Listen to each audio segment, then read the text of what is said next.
Hi friends, எல்லோரும் எப்படி இருக்கீங்க? இன்றைக்கி நம்ம இந்த வீடியோவில் என்ன பார்க்க போகிறோன்னா, மஷ்ரூம் காலிஃப்ளவர் கிரேவி தாங்க.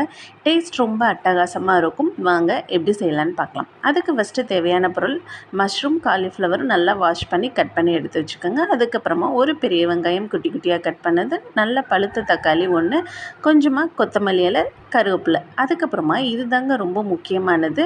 சின்ன வெங்காயம் 5, ஒரு 6 பல்லு பூண்டு, ஒரு 5 பச்சை மிளகாய், 1 டேபிள் ஸ்பூன் சீரகம், சோம்பு எல்லாத்தையுமே இந்த மாதிரி கையில் நம்ம நச்சுக்கோங்க.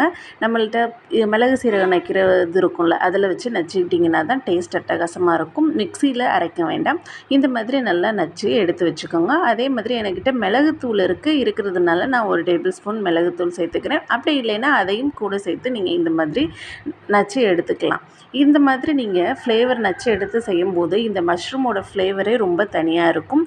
நான் மிளகுத்தூள் ஆட் பண்ணிவிட்டேன். அடுத்து கடாயில் 2 டேபிள் ஸ்பூன் ஆயில் விட்டுக்கோங்க.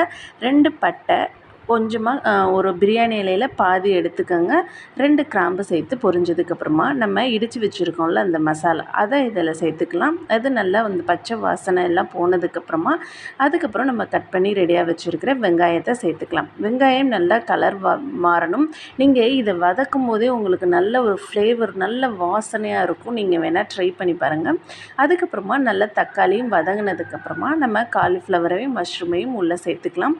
இந்த காலிஃப்ளவரும் மஷ்ரூமும் நல்லா பாதி அரை வேக்காடு வேகிற வரைக்குமே இதிலேயே நீங்கள் கடாயிலே நல்லா வதக்கிக்கோங்க. அப்போ தான் சாப்பிடும்போது நல்லா உங்களுக்கு க்ரீமியாக சூப்பராக இருக்கும்.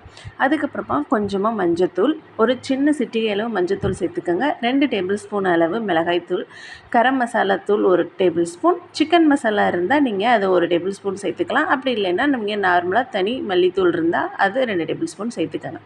1/2 டம்ளர் அளவு தண்ணி ஊற்றிக்கோங்க.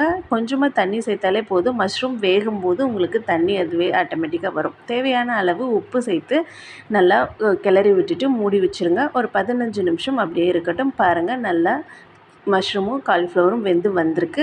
சூப்பராக இருக்குங்க. ரெசிபி ட்ரை பண்ணி பார்த்துட்டு எப்படி இருந்துச்சுன்னு எனக்கு கமெண்ட் செக்ஷனில் சொல்லுங்கள். என்னோடய சேனலை சப்ஸ்கிரைப் பண்ணலைன்னா மறக்காமல் சப்ஸ்கிரைப் பண்ணுங்கள், லைக் பண்ணுங்கள், ஷேர் பண்ணுங்கள்.